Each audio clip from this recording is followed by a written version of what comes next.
Hey guys, welcome to part three of our four-part series. This week we're answering the question, is your training balanced?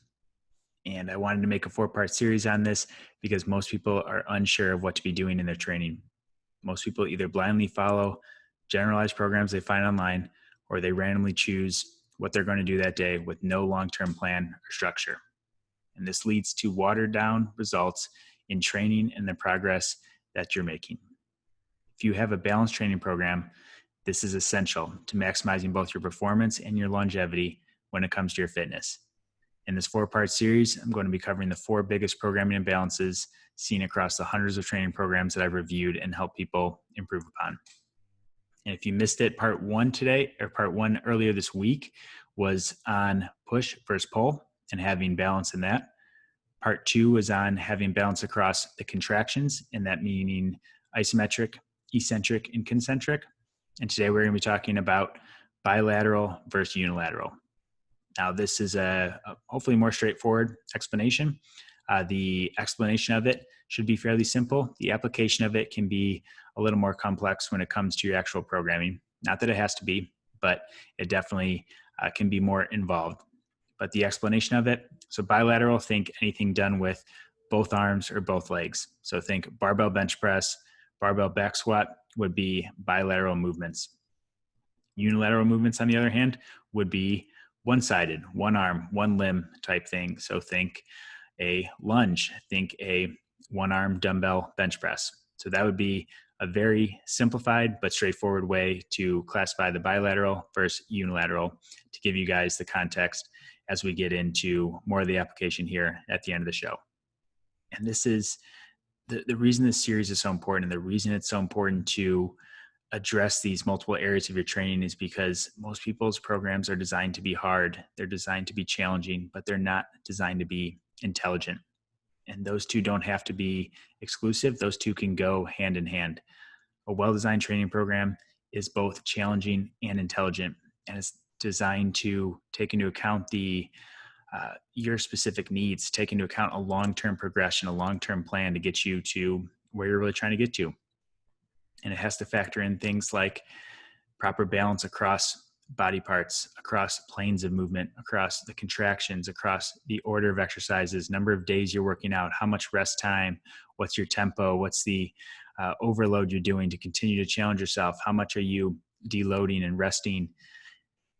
And I just say that because with all that being said, there's a lot of factors that you need to consider. Programming is not as simple. It's not as simple as, okay, I feel like doing bench press today, so I'm going to do bench press. I'm going to throw in some inclines. I'm going to throw in some rows and throw in some arms and call it a day. There's a lot more that goes into it if you want to be successful in the long term. And it's fine if you want to jump from thing to thing, pull workouts online, but just know that you might be sacrificing your long-term results, and you might be sacrificing your sustainability. So how long can you do that without getting hurt? I get it. It's not fun to do that always, though. It's not easy to do that. It requires some effort to sit down and really pick apart your program, to really address it, to really evolve it in a way that is right for you and your individual needs. And you're probably not giving it much weight, though, to those things that I'm talking about. There's a lot of variables, and it does not have to be that complicated. It can be simple, but if we're talking long-term success, there is some complexity to it. And following a general program without a long-term plan is a recipe for mediocre results, or in worst case scenarios, pain, injury, setbacks, and time away from your gym, time away from training. And as it relates to bilateral and unilateral exercise specifically, I want to highlight one of my coaching clients, Micah, who actually a client who originally came to see us through our PT clinic, and now is one of coaching clients I get help with this programming on an ongoing basis. And he came originally with a stress fracture to his femur. And there's a lot of reasons why this could happen. Programming is not the only thing that goes into this. There's a lot of components that go into this. But looking at his programming in hindsight, so first goal was to build him back up. So got him back to where he was pain-free, he was properly healed, he was not at risk for re-injuring at that point. And then we had to continue to talk programming details. So what is your programming going to look like? Because when we did a review of his old program, it was very heavy bilateral focused. So a lot of things like squats, a lot of things like box jumps, kettlebell swings, deadlifts, those types of things, Olympic movements, a lot of bilateral focused work. And what was missing was a lot of unilateral focused stuff. So things like lunges, single leg deadlifts, hip thrusts, bridges, those types of things that would help and maybe not prevent this. Hindsight, we can't say what would cause it or what would prevent it, but a more balanced program creates not only better protection around the joints, allows you to train in a different way, to vary the load, to vary the movement enough to build proper strength and stability around joints. But also this helps with performance as well. So if you're trying to improve your back squat, but you're only back squatting, you're going to greatly leave some potential on the table for how much you can improve if you worked in things like lunges, step ups, single leg deadlifts. So both are great and both are needed in a plan. And for Micah, his strength has greatly improved from moving away from the bilateral movements and actually doubling down for a period of time. There's different blocks of programming we do, but in the first few blocks, it was all about a very heavy unilateral focused type of emphasis. And this led to his strength in his bilateral movements actually improving, and he feels better and he is more confident in his leg doing what his legs are supposed to do. And that's what's possible. You don't have to make this overly complicated and be like, well, I want to improve my back squat, improve my bench, so I want to focus more on that. You should be focusing on both of these at all times.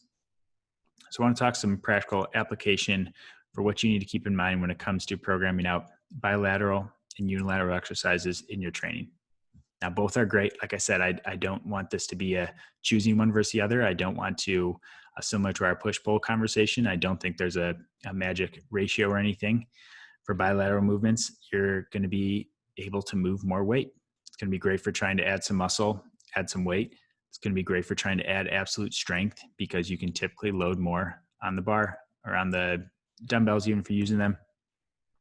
Now, unilateral exercises tend to address more side-to-side weaknesses, side-to-side imbalances, and are great for prehab, preventive stuff, are great for identifying, hey, when I do lunges with my left leg forward, I can do X amount of weight, but with my right leg forward, I'm 20 pounds lighter. Like that's an issue. That's a problem. We want to try and restore those imbalances, and unilateral movements help to identify that, where something like a back squat can really hide that. If you're doing only barbell back squatting, that won't be revealed. Now, like I mentioned though earlier too, if your goal is performance, cleaning up that side-to-side difference, getting your right leg even with your left leg in that example, will also help your bilateral movements. So these go so hand in hand. They're both important and they both heavily have their place in any good program. Now, in general, most people are lacking more on the unilateral side of things. So I want to spend most of the time here today at the end to give you guys some examples of what to try if your goal is taking the compound movement, and what to try for some more accessory unilateral type movements to supplement that. So instead of squatting more, try more things like lunges, like step ups. And if anyone that's worked with us know that we have probably hundreds of variations of each of those within lunges and step ups, because there's so many different ways you can even vary it within that. So if you're basically just starting out, think lunges and step ups. If you're more advanced, change the type of movement. If barbell versus dumbbell versus kettlebell, change the position of it at your side versus front rack, overhead. Those are all things you can do to add some even more complexity to that. Now, instead of deadlifts, try more things like single leg deadlifts, hip thrusts, bridges. These things are going to help you identify more of those side to side imbalances. And again, you can vary the weight, which hand the weight is in, position. You can use bands for these. There's lots of different things you can do to progress that if you're looking for more advanced variations. Instead of bench, try more things like one arm push-up and plank progressions, one-sided bench exercises. It's a totally different exercise to do a dumbbell bench with one weight and one arm only, and you'll find out how much your core is working, how much other imbalances there are that might show themselves when you do something like that. And instead of shoulder pressing, try more things like Turkish get-ups, one-arm presses, overhead carries. Those would be some great ways to try and create some more unilateral balance in your training. Now, knowing when and where to place bilateral versus unilateral will come down to your training goals, your experience, your injury history, your mobility, your strength, among so many other factors. So do your research or seek out a coach. It's not enough to just randomly place new exercise into your program and expect results to just soar after that. This has to be done intelligently and strategically to get the most out of it. If you guys haven't picked up already from this series, the importance of having a solid and well-developed program specific to you and your needs cannot be taken lightly. And I've talked about in the past ones this week in our PT clinic that we see people with injuries for. A lot of it can be traced back to programming. And the clients I see through Men Made for More coaching that I get to work with, they come with stale and general programs, which lead to stale or general results. Now, changing the programming can help your joints feel better, can help you perform better, can help you be more sustainable in your training, can do that for longer periods of time. We're after decades of improvement, not just weeks or months of improvement, and can help you look and feel like you never have before once you can get some of these things in line. And imagine having a well-rounded, balanced, and effective program specific to you and your individual needs. Imagine making the progress you're after inside and outside the gym for decades to come. And all that's possible with a challenging but intelligent program. And I've mentioned in the past ones, those can go hand in hand. Intelligent doesn't mean boring, doesn't mean simple, but it does mean effective, and it should be challenging as well. If you're interested in having me look over your program, I got an offer for you guys. Head on over to the link in the show notes to sign up for a free training program audit. And I'll help you know where your programming is lacking, where you could use improvement to help you reach your training goals. Thanks for listening to this one. If you guys haven't checked out parts 1 and 2 yet, make sure to go do that, and stay tuned later this week for part 4, the last of our series, coming your way. Thanks for listening today, guys, and I'll talk to you soon.